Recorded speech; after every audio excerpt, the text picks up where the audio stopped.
Oh, we got lots of things going on. Jeff Winship with First Option Mortgages here, and then Deb Newell with Real-Time Leasing. So we're going to kind of talk some renting versus buying, and also some things that owners, landlords need to know and find out. Some real interesting questions, that Deb gets to deal with every day. And so we're going to hit on those, and so kind of some fun stuff. And we can also welcome our listeners either by phone or by text. The phone, let me give you the phone numbers while I throw it back to you, Chris. 651-989-9226, or send a text 81807, 81807. Yeah, well, we're going to get started right away with Deb Newell of Real-Time Leasing. There's some good questions that come up when renters start getting a little creative in the properties. And we thought we'd have you come in and answer some of those questions and what the reality really is. So one big one is always, hey, I'm going to be a little late on the rent this month. My job didn't pay me quite yet. What do you say as a property management company to people like that? Okay, can I say that on air? Just kidding. What do I say? Yeah. I mean, that happens a lot. It does happen a lot. This is the difference between a homeowner managing a property and probably a property management handling it. A homeowner obviously wants the rent because they need to pay the mortgage. So usually they're a little bit more understanding. The problem is it becomes a habit, and when you encourage a habit, it continues to be a problem. So when they come to us and say that they're not going to be available to pay their rent on time, we'll figure out the situation. We first do encourage them to, when can you pay it, work out a payment plan if that's possible.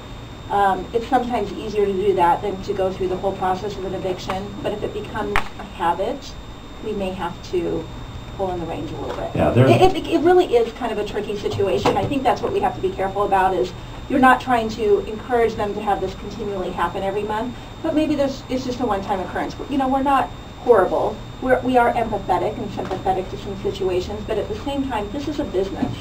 And, the owner does still have to pay their mortgage. Well, I've been in a lot of situations where, they're the greatest people ever, and they pay on time for the first couple months, and then they say, well, my job didn't pay me, so I got to pay you in a week, and then the next month, it's another week late, and then all of a sudden it's 30 days, 60 days, try to kick them out. Now it's 90 days, and you haven't gotten paid. I know. And that's part of it. When we do the background screening, we are really trying to encourage, check to see if, they income qualify, and make sure that they can, but we understand life happens. People lose their jobs. Job situation changes. So there are tricks. Yep. Yeah. Yeah. Well, another thing. This is Jeff. Deb.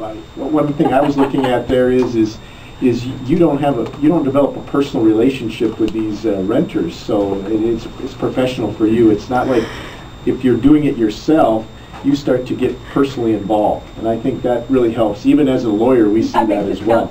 That makes me sound so callous. Well, sometimes they think we don't want to say it, but I know, right? If you know me, you're like that. Oh, shoot it.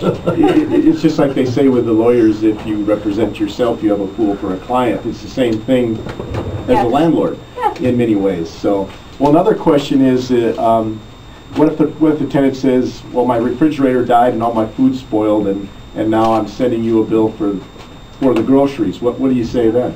We actually do get that one a lot too. So, this is where life happens and fridges go out.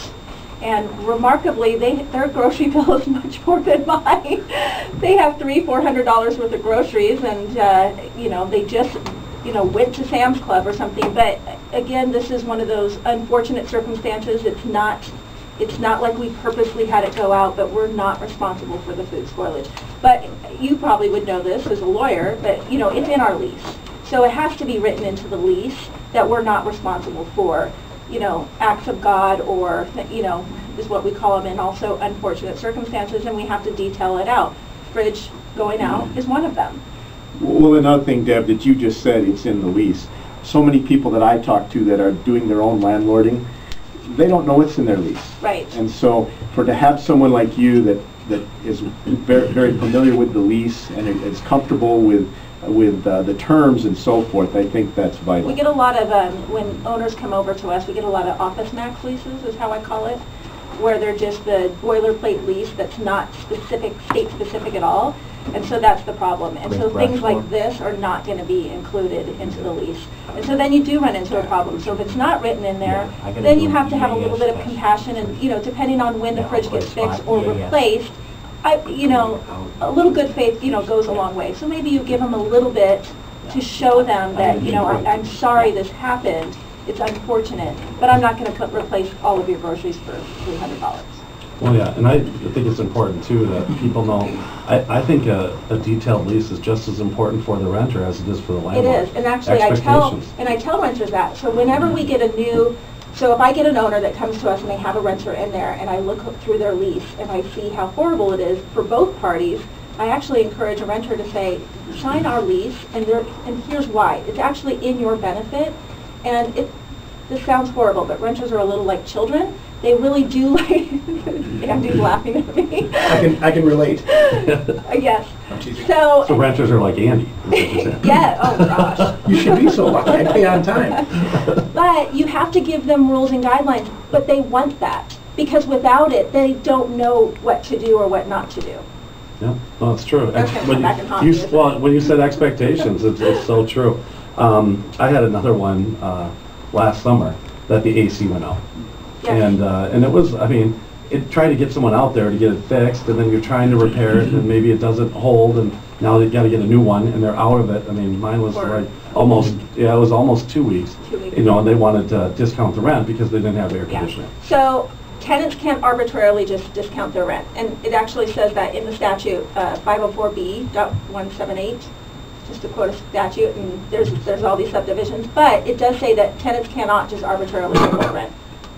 So if that happens, they need to come to you first, or if it's really bad, and let's say an owner is just not going to be compliant and not fix it, then there's options for the tenant to put rent in escrow. It's a whole process to go to court and do all of that. But before they take that step, it really works, you get more bees with honey. Let's try to work together. But again, it's kind of the same thing. Depending on the temperatures, and there are situations where you have to be compliant with the temperatures, you're not obligated to give them a rent discount. You know what, this is the exact reason why people should, if you're doing your own properties, you should have a property management company do it, because there's no way as an owner, and I feel like I know quite a bit. I've been in the industry a long time. I've had rentals for a long time. But all those things and having a good lease, and I'm starting to switch all my properties over now to a property management company, and for me that I don't even know it all of it, and it's what I've done most of my life, and it's kind of like, I don't know, I just think it's real important to and a lot of people say, oh no, it's too much money, but for about $100 a month. It's not that much money. You're taking care of the. It's a little bit of insurance, and at the same time, it's also a write-off.